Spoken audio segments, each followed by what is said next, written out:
Tonight, we changed the order of our lecture series just a little bit. We're going to look at Outlook today. Wednesday we will have a guest lecturer. Dr. Kandagla will be here Wednesday. Thank you. Dr. Kandagla will be here on Wednesday. And we hope to have guest lecturers sometime next week as well. Two other guest lecturers will be here. So you're going to enjoy hearing them and not just seeing my face for the next 10 more weeks. We're going to run the video first, and then we'll go to our presentation as well.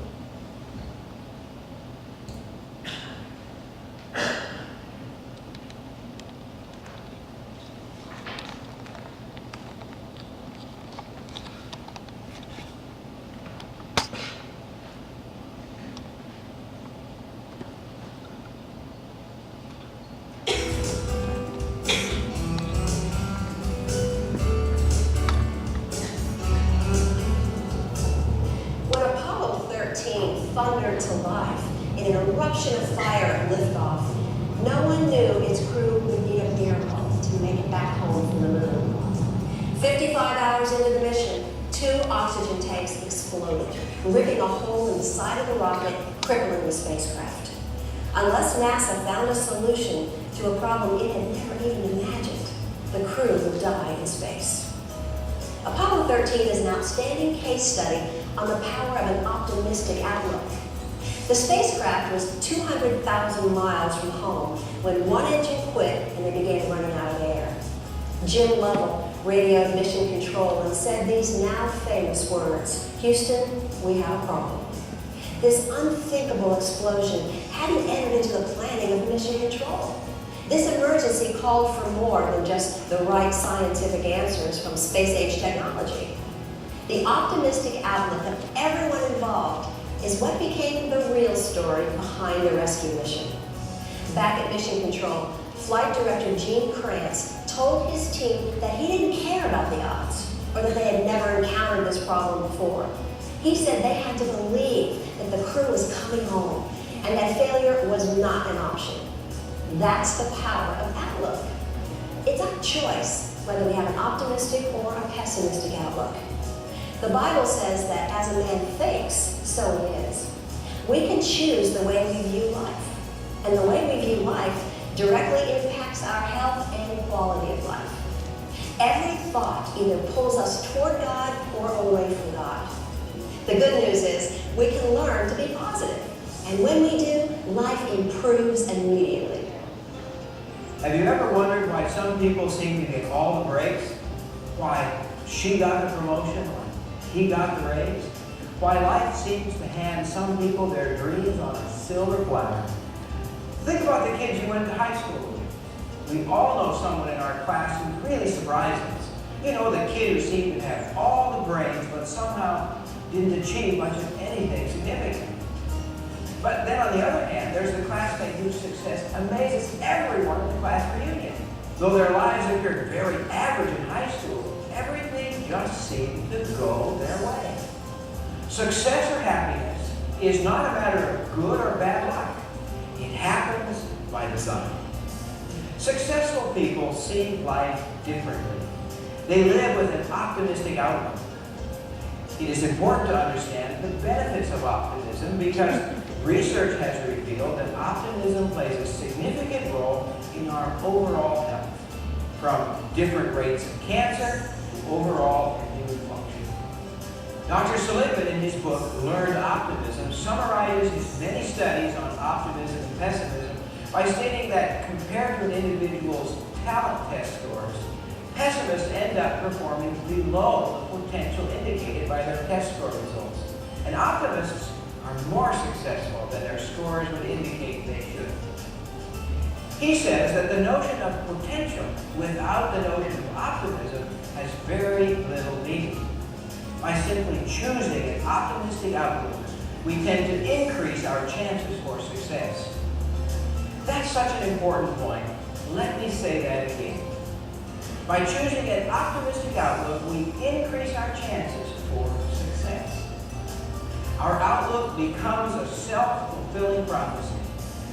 People who practice the learned habit of maintaining an optimistic outlook approach life differently. To them, destiny isn't a matter of chance, it's a matter of choice. It doesn't matter if you have natural talents and potential. You must reinforce it with positive belief and action. Pessimists often limit their progress toward goals because they don't believe they really have much control over their lives or destiny. They view problems as insurmountable. Pessimists tend to believe the good things that happen to them are just random luck, but take personal responsibility for the bad things that happen to them. People who are optimistic stay in the game and work to make their life a success. They are driven by the deep conviction that their decisions and actions can and will make a difference. They create plans or personal mission statements and manage their actions, adjusting their plans when life throws them an unexpected curve. Keep their attitude positive, always focusing on their goals. It's a process that first begins in the mind. So the next time you find yourself anxious or worried, pause for a moment. Pay attention to what you're saying to yourself. We tend to have automatic internal responses to different situations.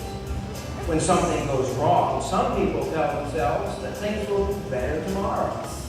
While pessimists tell themselves, it's just life and there's nothing you can do about it. We need to develop awareness of these automatic responses, especially the negative ones, and then develop new, optimistic ways to interpret what is happening in our lives.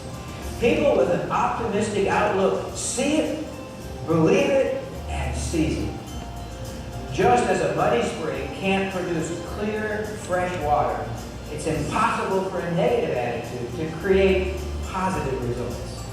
The good thing is that optimism can be learned, and it has an incredibly powerful impact on all areas of your life.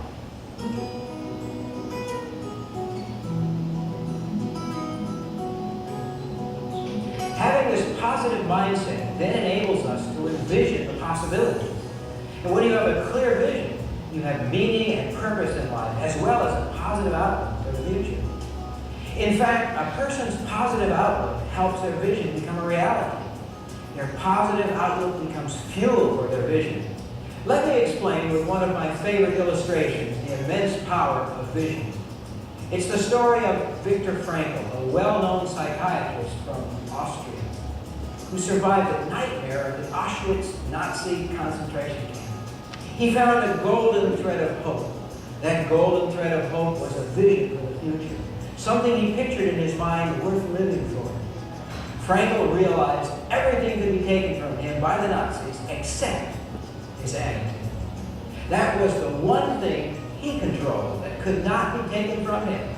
He had a vision of his future.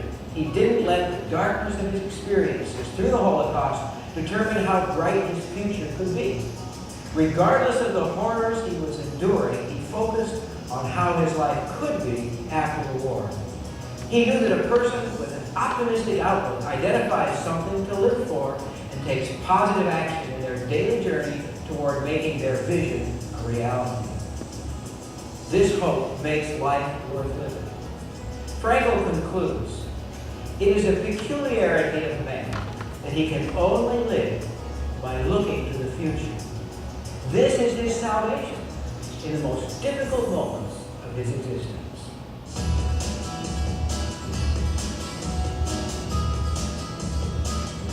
Another habit we must practice to enjoy a satisfying life is hope. Having hope and a vision inspired sixth graders in an elementary school in Harlem, New York. Eugene Lang, a successful, self-made millionaire, had graduated from this school and was invited back to speak at the school's commencement service for the sixth grade 1981 graduating class of 52 students. As he was speaking, he realized that he just wasn't getting through to his audience. He decided to put his notes aside and he began to talk about Martin Luther King Jr.'s I Have a Dream speech. He told the students that everyone had to have a dream if they wanted their life to go somewhere positive. He emphasized the value of education and going to college, but then realized that most of them probably wouldn't be able to afford it. Mr. Lang then made a snap decision. He said, "Don't think for a minute you can't go to college, because you can." And he promised to pay the college tuition for every sixth grader who was graduating that day, who would go on to graduate from high school. This was the first time many of the students felt hopeful about the future. They began to develop a vision for their life. One student said, "I had something to look forward to, something waiting for me. It was a golden feeling." Mr. Lang knew that money alone wasn't the answer.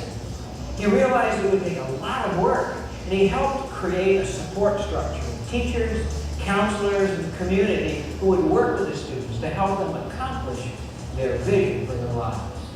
School statistics predicted that of the 52 sixth graders graduating that day, only 25% would graduate from high school.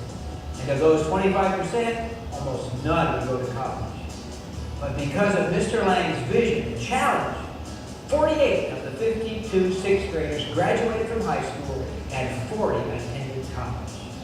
That's the power of a vision that inspires hope. God has given us the opportunity to choose our future. He has come to us as Eugene Lang came to those sixth graders with his vision that we become happy, healthy, and productive individuals, not only here, but also in the hereafter. He demonstrated just how much he loves us. He not only inspires us with hope of a pleasant future, but also provides us with the support structure necessary for our success. Any of us who are willing to take advantage of his offer can do so. It is a privilege that can't be taken from us. We can ignore it, but it won't be taken away. Our choice shapes our actions and reactions, impacting our destiny. As has often been said, whether we believe we can or we can't, either way, we're right. So why not believe and act in hope? The Bible says in Romans 8:24 that we are saved by hope. In this text, the word saved is translated from Greek sozo. It includes the concept of being healed from disease as well. What an interesting concept, to be saved and healed by hope. What effect does hope have on health and well-being? The Western Journal of Medicine published a story about a doctor who overheard two oncologists comparing the results they had with their treatment of cancer patients. Both used the same drugs, dosage, and criteria, but one success rate was 22%, the other was 74%. They each used a drug combination of etoposide, platinol, oncovin, and hydroxyurea, commonly referred to as EPO, E-P-O-H. The oncologist with the 22% success rate told his patients he was giving them EPO. But the oncologist with the 74% success rate told his patients he was giving them HOPE, H-O-P-E, and emphasized how this medicine gave them a good chance for survival. Hope has an incredible effect on how well a patient recovers. Not having hope, hopelessness, has an equally significant impact on a patient's recovery, for the worse. For example, studies show that hopelessness is a strong, independent predictor of cardiovascular disease morbidity and mortality. Hope has an incredible effect on how we live our lives as well. Living without hope, hopelessness, has a significant impact on the quality of our lives, both here and into eternity. God has given us strong evidence of his care and vision for us. He has provided us with the support structure and resources we need. Simply believing our situation is hopeful affects the outcome. We can instantly improve our life by being more hopeful. We can enjoy superior results by simply expecting the best and trusting the one who loves us to provide what we need for success. Hopefulness is a gift. Hopefulness is a choice. With practice, hopefulness can become a habit.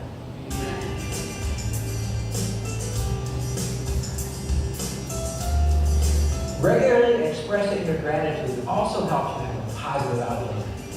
Gratitude is a key part of positive outlook. In your mind, start making a list of things for which you are grateful. It can be people or things. I'm thankful for sunshine and fresh air. I'm thankful for my family and the special people I can always count on. I'm thankful for a place to call home. I'm thankful for a knowledge of a God that cares about me as a person, and I'm thankful for His promise to work all things out for good. That promise puts a silver lining on even the darkest cloud. You should count your blessings. It would be good if you wrote down a list to review and add to every day. It will make it easier to choose to have a positive outlook. Counting your blessings will help you develop thankfulness and gratitude. Each day, tell someone at least one thing you are thankful for. Compliment those around you and tell others you are grateful for them. They made your life better. When you do this, both of you will feel happier. In a research project on gratitude, people who regularly listed what they were thankful for experienced higher levels of optimism, alertness, enthusiasm, determination, and energy.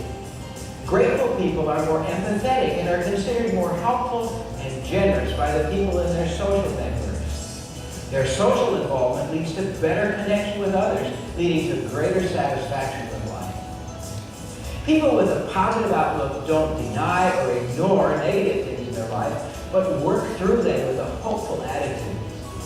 Optimists count their blessings. Pessimists count their burdens. Being grateful brings joy to your life, and it helps you realize all the good that's around you. It's as simple as counting your blessings. It'll make a world of difference. It was hope, an incredibly positive attitude, and some remarkable vision that eventually brought Apollo 13 back home. You can only imagine the joy and thunderous applause that filled Mission Control. The team had brought the astronauts home alive with their optimistic outlook and positive action. Their determination had accomplished the impossible. They never accepted failure as an option. Add hope to your life, and you begin to see things differently. Starting now, we can change how we view the world and experience life. It will become more enjoyable and satisfying, the way God intends for us. Here are 4 habits to begin taking charge of our outlook today. Practice optimism. Focus on the positive. Live with vision. Hope. Find the good in every situation. And express gratitude. Share at least one thing that you're thankful for with someone every day. Remember, opportunity is everywhere. Believe it. See it.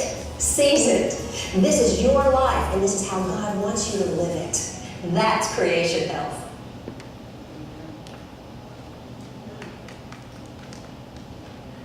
That was a good movie, wasn't it? Yes. So the word choice comes over and over again in just about every lecture and every movie that we have seen, starting Friday night. Obviously, this is something that means that we have the ability to make a difference in our lives. The choice is ours. And whenever you're ready, you can go ahead and start the presentation. So, this movie talked about 4 things that will make a change in our outlook.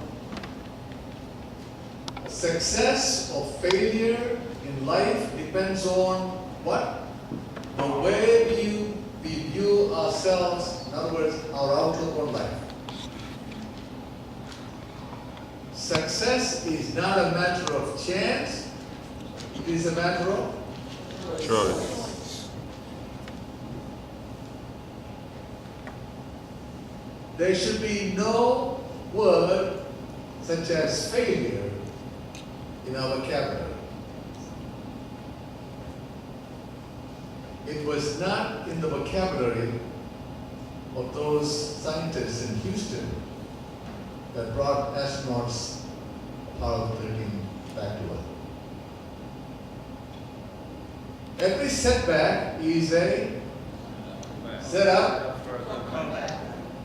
You got it. If we can only practice that every day. So what are the 4 things that we talked about? We'll talk about that again in our PowerPoint presentation. What are the 4 things they talked about? Number 1, have an optimistic outlook of life. The pessimist gets up in the morning and he says, oh, it's morning again. He says, Lord, what a morning. The optimist gets up and says, Lord, it's morning. It's all on the way you look at life. Let's run the, put the lights on, please. Well, God says to us that Jesus came, that we may have life and live to the fullest. So, the coming of our Lord Jesus guarantees us, those of us that believe in Him, that we can, in this life, have a full life. Next.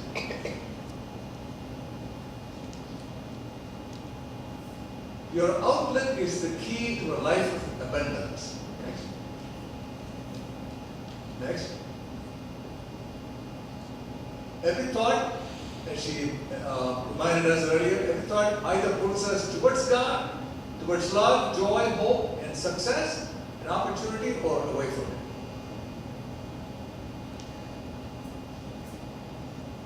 In other words, do not be discouraged even when you are faced with discouraging situations. You will be able to see the true riches that fill your life with a positive outlook. You will multiply your God-given talents when you always think about having a positive outlook on life. Next.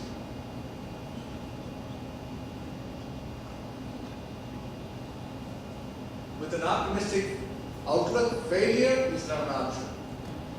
It was not an option for the scientists in NASA, and they were successful. Next.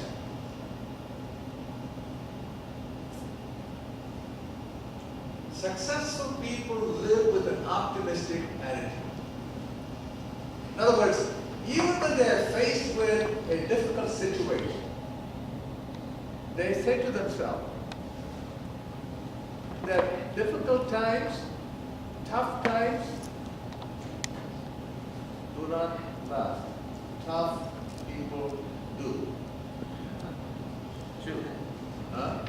True. Next. By choosing an optimistic outlook, we tend to increase our chances of success.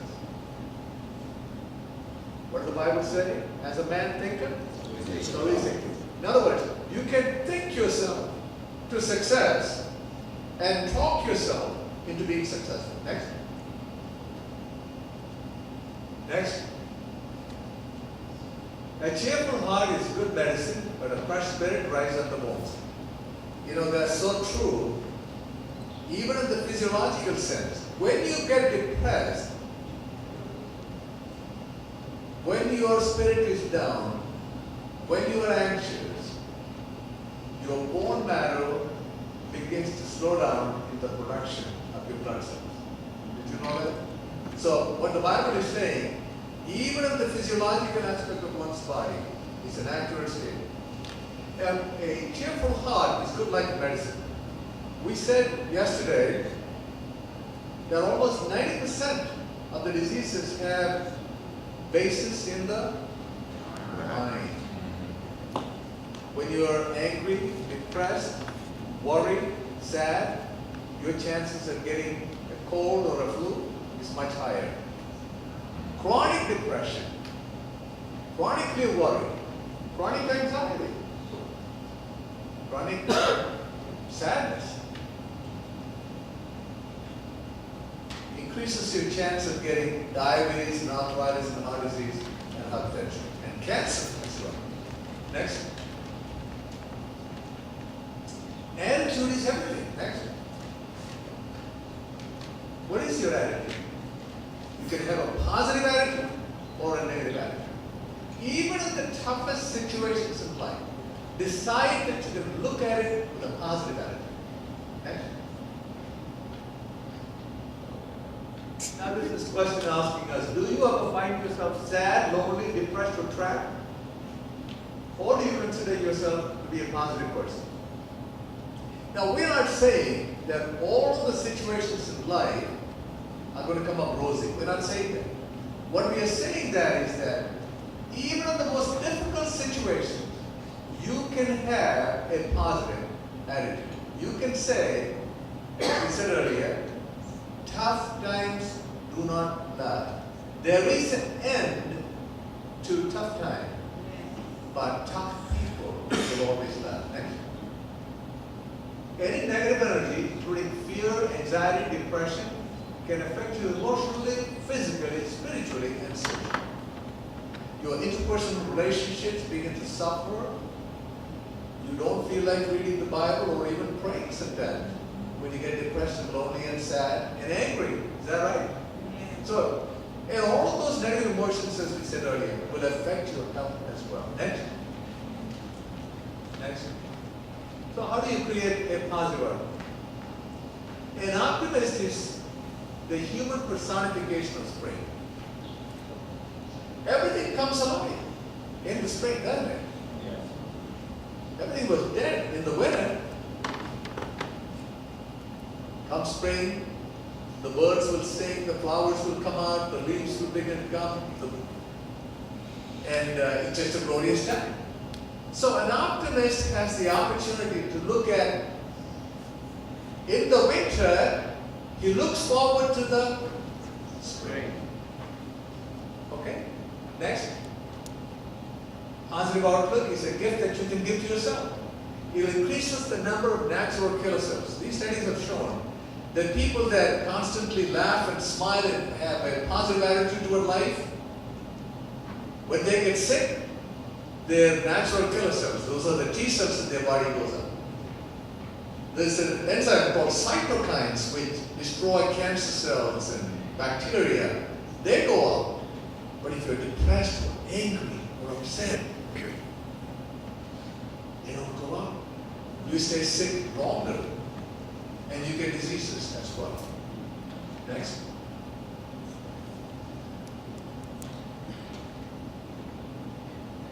Next.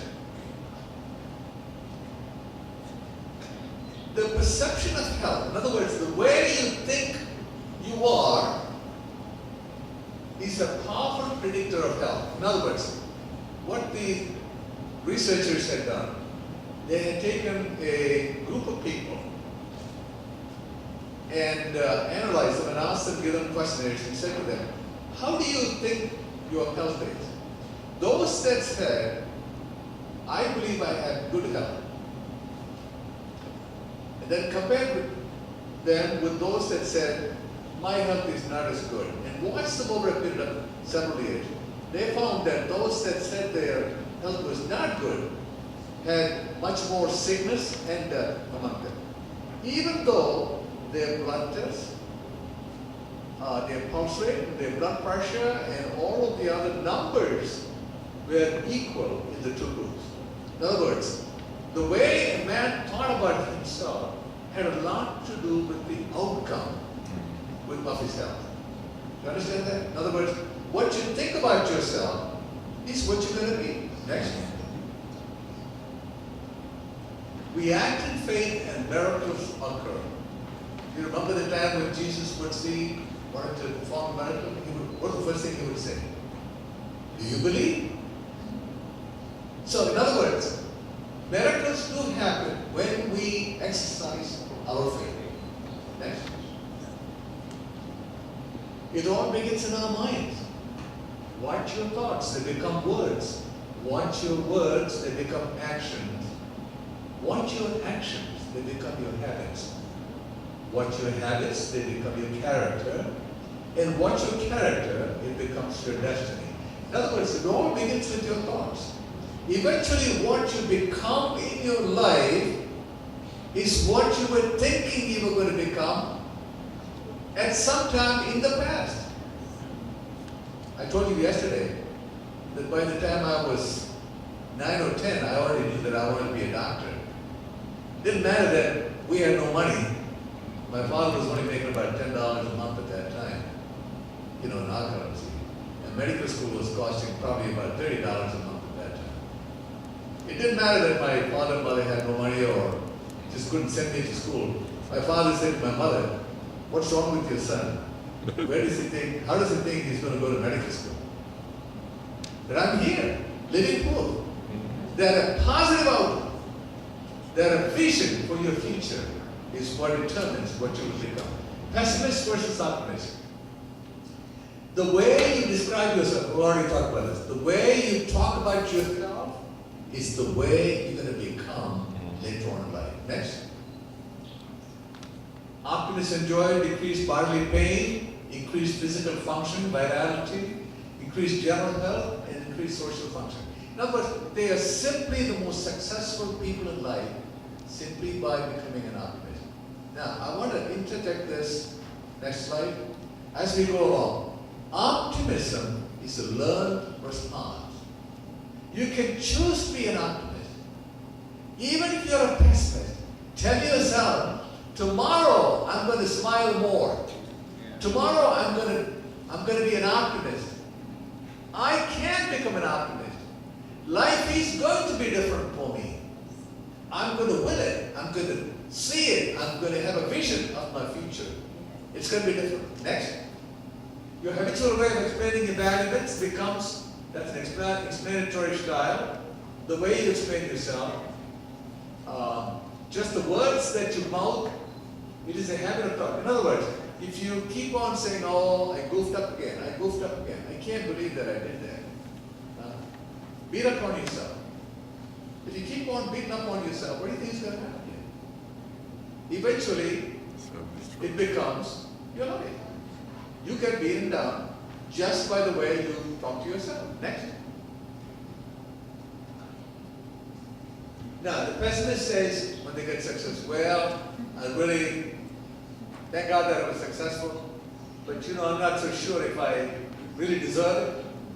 When they fail, they say, "Well, it was the circumstances, it was the community, it was my race, it was this, it was that, it was everything else, My parents didn't have any money. Look, the stock where I came from." The crisis is always overwhelming. And they say there's no end. I don't know when this is going to end. I just can't. It's just too much for me to bear. And I just don't have any control over it. I just don't know what to do. You have friends like that? That call you up and tell you that? Look what the optimist would say. Next one.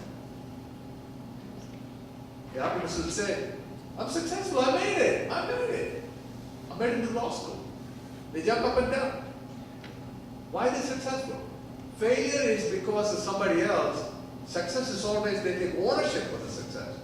I became successful because of my effort. They never succumb to failure. When they fail once, if they knock on one door and the door doesn't shut on you, they go and knock on another door. Then they knock on another door till a door opens for them. They never quit. Optimists do not quit. They just keep trying, knocking down doors. Okay, crisis is always temporary. They always say, "So, big deal. Tomorrow is another day. I'm going to try again tomorrow." They ain't given up. See, that's the difference between success and failure. And they tell themselves that I have control over this issue. I'm not going to let him control me. I'm going to control myself. This issue is something that I can take care of. Next. Over and above their talent test scores, we repeatedly find that pessimists, all right, this is important. There are two groups of children and looked at their IQ testing. Equal IQ. But those that had pessimists, they were pessimists by their mentality, had poor success rate, poor test scores eventually. Those that were optimists did much better. Simply because of the fact that they knew that they could do better, they did better, as opposed to the pessimists. Next. Pessimism predicts who's going to get depressed, who will stay depressed, and who will relapse into depression after therapy. You can become optimistic, and optimism relieves depression markedly. You know that medication, if you go to a doctor and they look at you and they say, I think, most of your problems are psychosomatic. You heard that word, haven't you? Mm-hmm. What does that mean? Your mind, all in the mind. Most family doctors can look at you and when you tell them, well, it hurts here. You heard about the lady that went to the doctor and said, she said, doctor, my whole body is hurting. He said, well, show me. So she took her finger and she touched there, it hurts there. Touched here, it hurts there. Touched here, it hurts there. Touched here, it hurts there. Touched here, she said, it hurts there too. The doctor looked at her and he was puzzled and he said, sorry lady, you got a broken finger.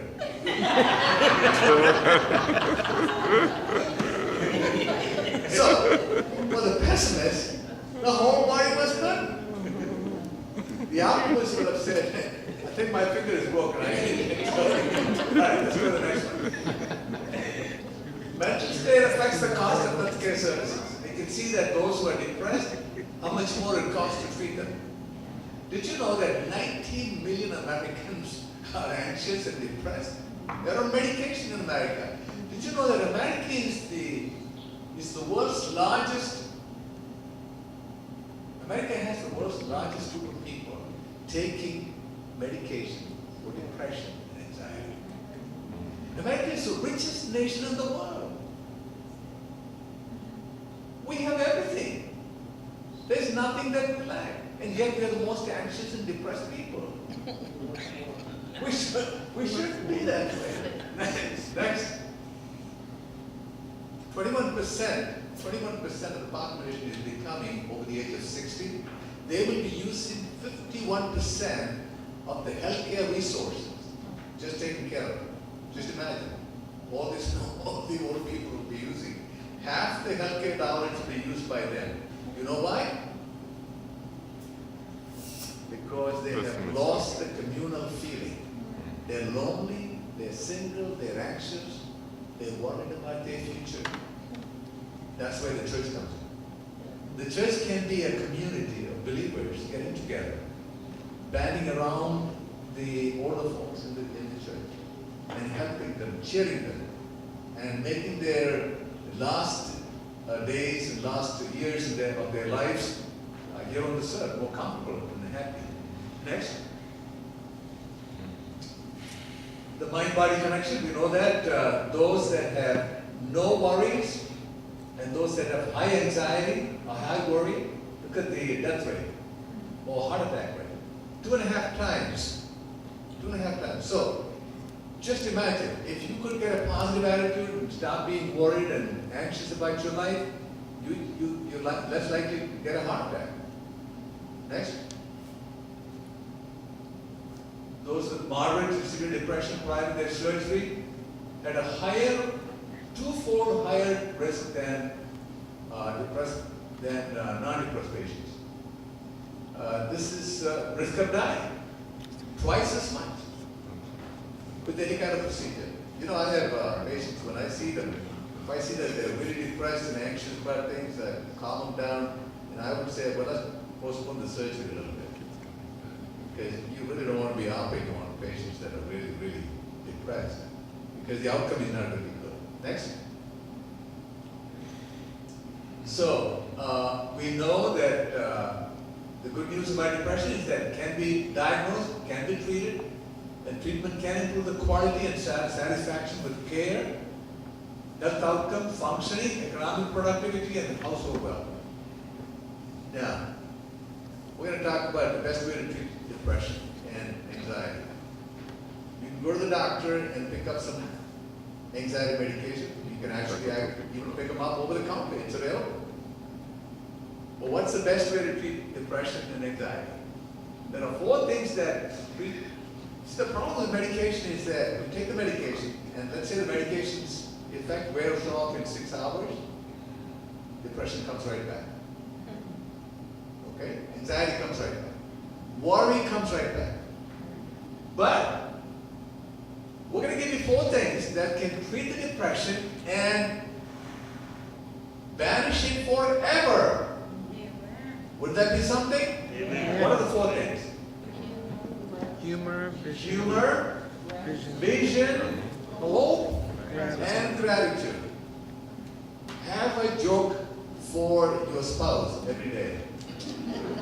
My wife would say to me, when you were dating me, you had a joke. She was in California and I was here, and she would call me, and every day I'd have a joke for her.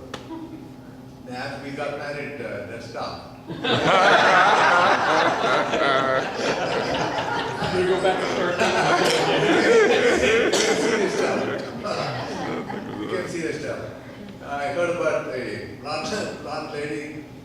Apologies to our blonde ladies that are here, but I heard about the blonde lady that was driving down California highway, and she was going at 80 miles an hour, and she was pulled over by a blonde policewoman.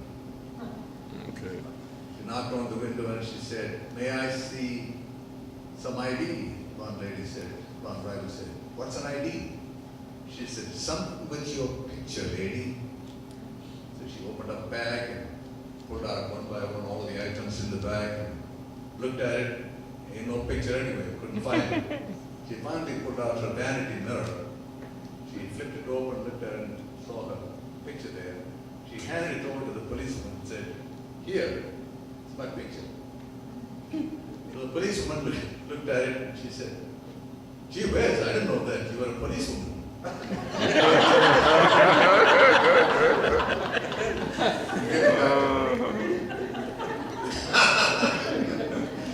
All right, so good humor is always going to help you increase what? Your endorphin levels. Right? Decreases your what? Catecholamines and your cortisol levels, the death hormones. And what does that do for you? Make you live longer. Those killer cells will come out. Those cytokines will come out. You won't get sick. Is that amazing? All right, next. Next slide. Thomas Sydenham, sensory physician, said, "The arrival of a good clown exercises more beneficial influence upon the health of a town than the arrival of 20 asses laden with drugs." All right, next one. Laughter and your heart. Participants watched 30-minute funny videos for a year, and look at that. Number of cardiac deaths, heart-related to death due to heart events. Those that watched, did not watch any funny videos, they were 5 times as great chance of dying. Because, but those that had watched funny videos, the death rate was like 1/5 of the other group. Next. And we said every time you laugh, your cortisol level goes down. Why do you want the cortisol level low? Because that's the death hormone. That is the stress hormone. That is the hormone that destroys the body's defenses and destroys the killer cells in the body and makes us sick. Next. Laughter, and we talked about this yesterday. Adult average laughs 15 times a day. The children laugh 400 times a day. And so between childhood and adulthood, we have lost 385 laughs. All right, so we want to be laughing as often as we can, because laughter increases endorphins, reduces catecholamine, increases the melatonin levels, which brings about healing in the body. Next. Both for laughter and stress. So these are the things that go down: epinephrine, cortisol, and growth hormone. We want those down. And the others don't increase. That's good. ACTH, beta endorphins, prolactin, norepinephrine. We don't want those to go up either. Okay, next. Next. It's a baby, huh? Next. Next is hope. What is hope?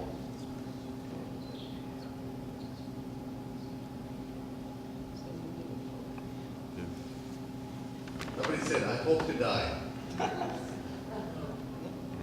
You go to Australia, they'll say, that's where my wife is from, say, "You all have hope to die?"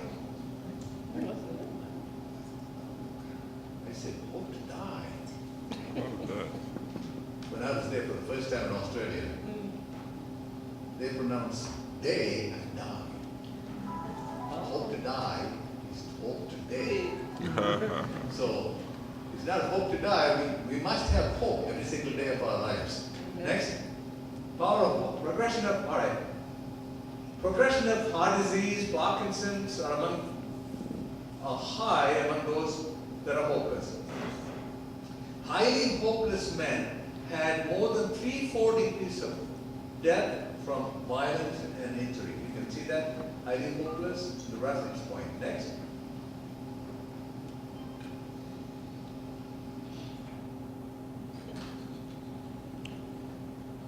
Belief becomes a reality. The quality of interaction between patient and physician can be extremely influential in patient outcomes. And in some cases, patient and provider expectations and interactions may be more important than specific treatment. And here's something that you want to know. If you go to a doctor and he doesn't smile, and you spend 20 minutes with him, you got it. You got it. If he says to you, I'm not so sure, Mrs. D, I will try, but I'm not so sure how I can treat you, but let's give it a try. Let's try this medicine. You better find yourself another doctor. Amen. Why? Because a positive attitude in a physician is so important in getting you healthy. Yes. Believe that? Yes. All right, there we go. Next. Placebo effect, we know that. You know, there are some patients that are pessimists that complain. Those of you that are nurses know that. And you know what we do sometimes? We can't give the pain medication all the time, so we give them a shot of saline. And you know what? Most often it works. Because they think they've gotten the medicine. Whether they got was a sugar pill or a saline injection, which had no value. All right, next. Belief becomes positive reality. What you believe can become your life. In other words, it can increase your hair growth in balding men, lung capacity in children with asthma, pain relief. It can even cure nausea and vomiting. Next. In other words, faith and belief is such an important aspect for our well-being and our health. Next. Is there? Anybody express gratitude? All right, we saw some of that. If you don't have everything you want, be thankful for the things that you don't have, that you don't need. If you gather up the things that you don't need, what happens? Your house becomes cluttered. I used to bring a lot of artifacts, curios from my country. Now I have to go on eBay and try to get rid of them. And now I'm looking back and saying to myself, what was I thinking? Bringing all this stuff and piling it up in my house. All right, so be thankful. If you have the things that you need, be thankful for the things that you don't need. Sure. So, unclutter your life, you're going to be much more happy. Next.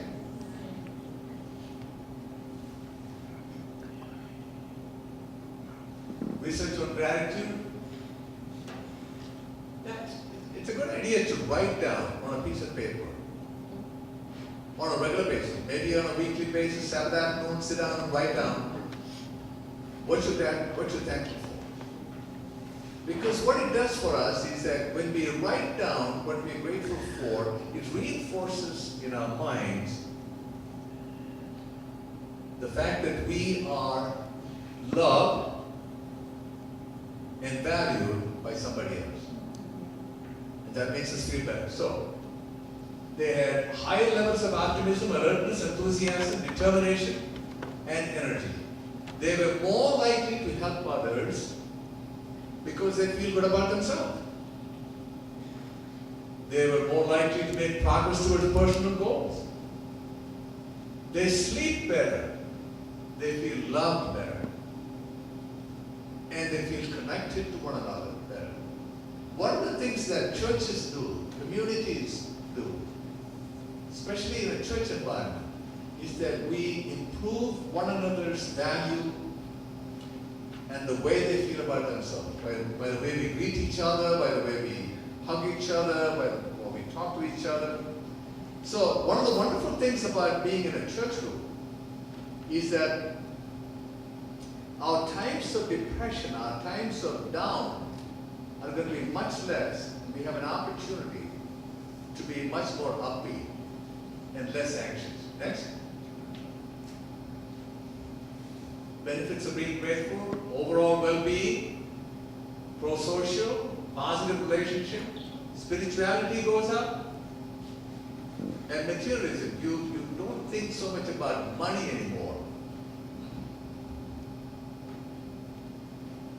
You worry, what's the thing that makes us worry? Money. And family. And family with no money. All right, next. Read that for me. Opportunity is nowhere. How many of you read that? Opportunity is nowhere. Raise up your hand. Come on now. It's down here. All right, 1, 2, 3, 4, 5. It's now. Where did you see the first time you read that? It's down here. That's the truth. It's either way. It's nowhere. All right, so what that's telling me is this, that all of us can see things differently, that it is in our mind's eye how we view a certain situation. Yes or no? The first thing that struck you was opportunity is nowhere. Yes? Right? But then you took a closer look at it. Specifically because we're talking about outlook, right? And you looked at it and said, there's got to be something here. You heard about